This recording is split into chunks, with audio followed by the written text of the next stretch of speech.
En la imaginación del dibujante de tiras cómicas, el anarquista es una figura siniestra y sórdida, encapuchada y con barba. Un marginado social armado con una bomba de Orsini esférica, empeñado en sembrar la muerte indiscriminadamente entre los desafortunados que se cruzan en su camino de destrucción.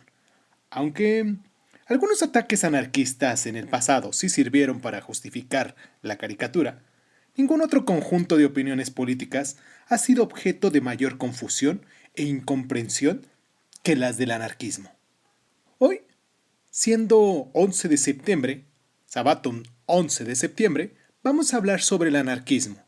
Hoy siendo uno de los días que podemos recordar como uno de los días más siniestros que ha habido en la humanidad y que ha desencadenado mucha fuerza brutal.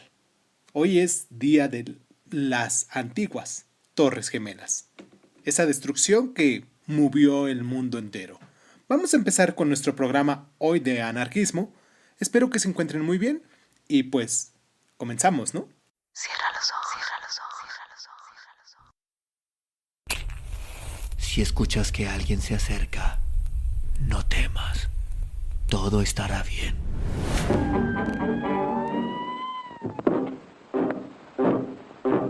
Oh, I'm going down to St. James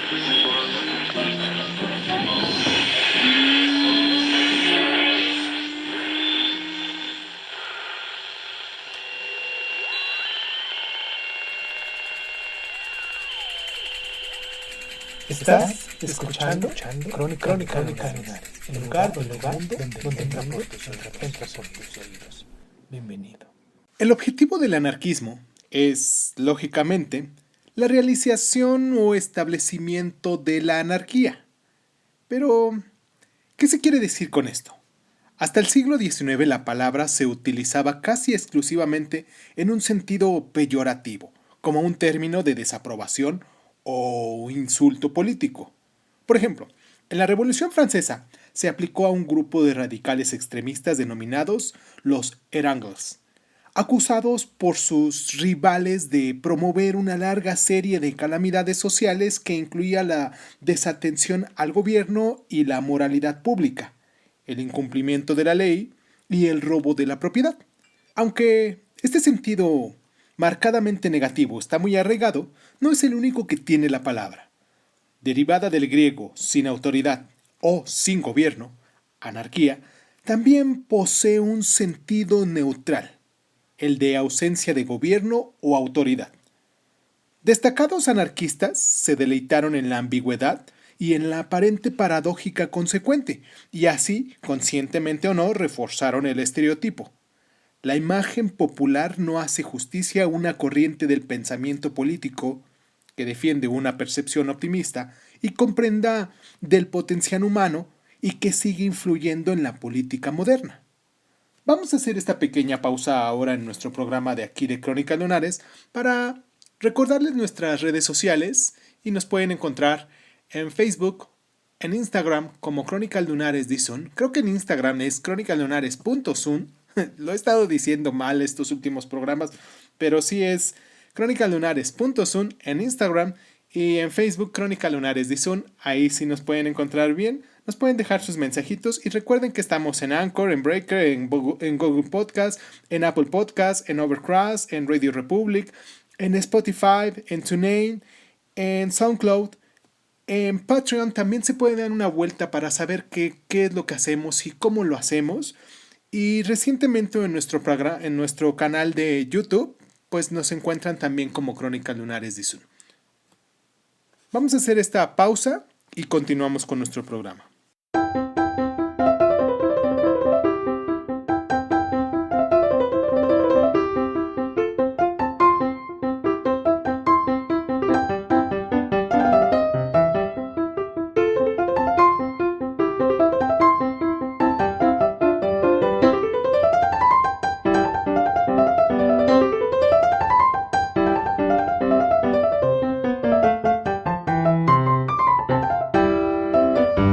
Los anarquistas comparten una profunda desconfianza hacia la autoridad.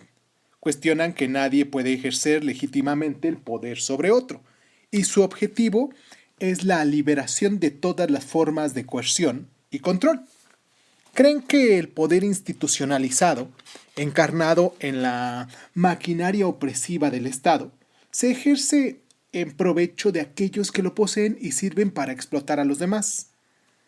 El tipo de libertad anhelada por los anarquistas fue sucintamente expresado por la militante estadounidense Emma Goldman en 1910 y dice: representa la liberación de la mente humana del dominio de la religión, la liberación del cuerpo humano del dominio de la propiedad, la liberación de las trabas y restricciones que impone el gobierno. La justificación de la afirmación anarquía de que el Estado es ilegítimo y que no tiene derecho a esperar la obediencia de sus ciudadanos es que la exigencia es una violación de la autonomía individual.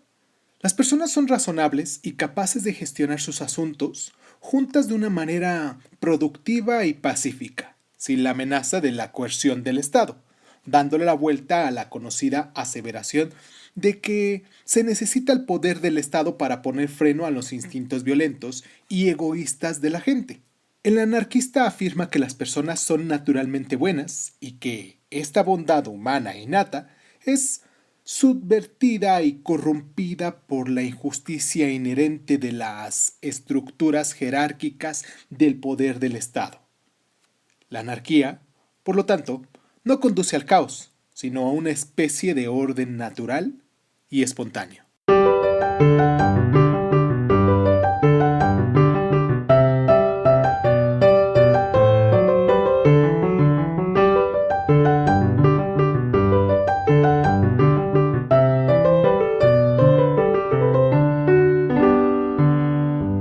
La caricatura del anarquista como un loco solitario empeñado en destruir y matar se basa sobre todo en una variante conocida como anarquismo revolucionario, que adquirió preeminencia en el paso del siglo XIX al XX, asociada originalmente con la figura de Mikhail Bakunin.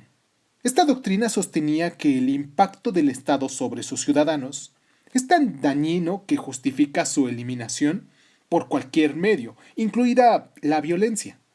La idea subyacente es que una nueva vida surge de la aniquilación. O, como decía Bakunin, la pasión por la destrucción es también una pasión creativa. Así se dio lugar a una oleada de ataques terroristas contra líderes y políticos destacados que pretendían poner de relieve la vulnerabilidad del Estado y animar a las masas a la revolución. Entre las víctimas se contaron el presidente francés Sadi Carnot en 1894, el primer ministro español Antonio Cánovas del Castillo en 1897, el rey italiano Humberto en 1900 y el presidente de Estados Unidos William McKinley en 1901.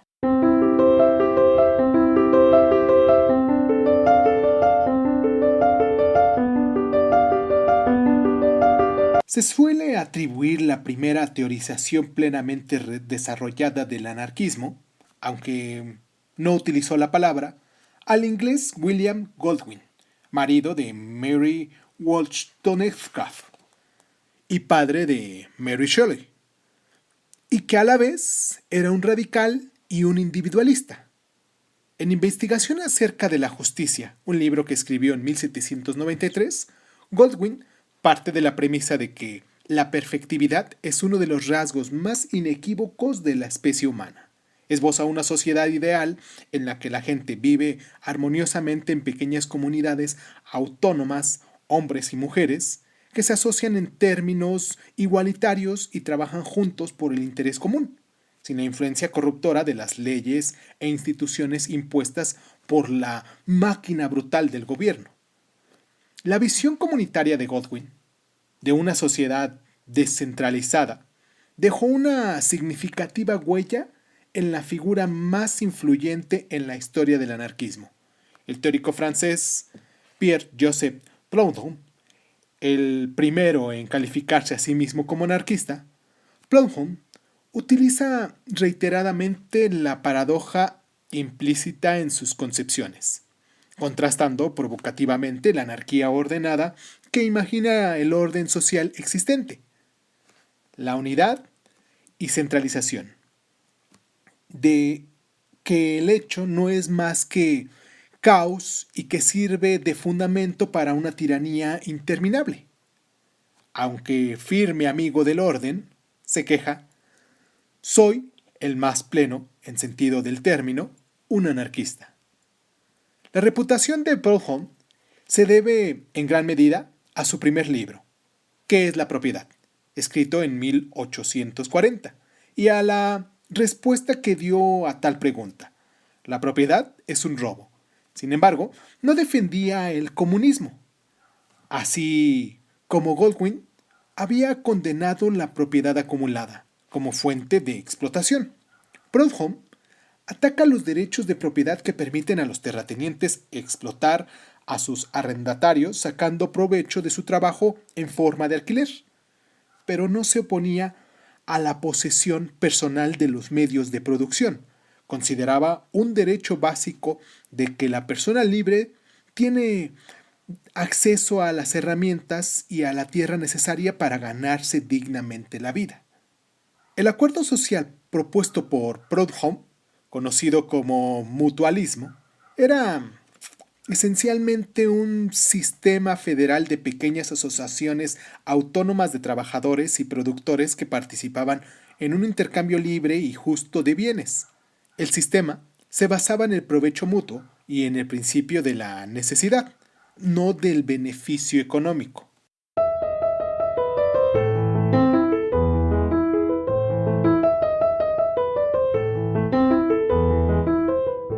El rechazo de una sociedad centralizada no implica ninguna dirección política específica. En un extremo, el individualismo radical del filósofo alemán Mark Stirner, planeado en su libro El único y su propiedad, hecho en 1845, rechaza no solo el control del Estado, sino todas las demás constricciones sociales y políticas sobre la libertad y la autonomía personal. En su concepción de la vida, como una unión de egoístas, el egoísmo es el único principio rector.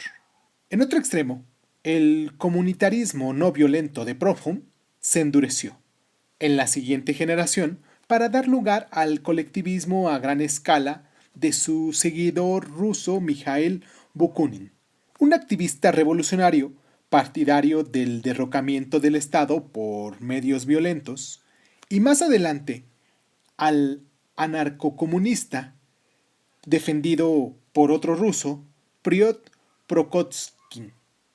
En las primeras décadas del siglo XX, la plemear del anarquismo como fuerza de política práctica tanto en Europa como en América, estas diversas tendencias se combinaron para inspirar el anarcosindicalismo. Esta doctrina identificaba a los sindicatos como motores de la revolución social comprometidos en el derrocamiento del capitalismo y de los órganos del Estado. A diferencia de la mayoría de versiones del anarquismo, el anarcosindicalismo alcanzó una vida exuberante en España en los largos años previos a la Guerra Civil y durante esta. En Cataluña y Aragón, fábricas y ferrocarriles fueron confiscados y gestionados por comités, mientras los campesinos establecían comunas anarquistas donde se trabajaba la tierra en común y se compartía la comida y los productos esenciales igualitariamente. Pero este experimento real fue efímero, y los anarquistas españoles sufrieron la misma suerte que sus camaradas europeos, casi extintos por el auge fascista y comunista.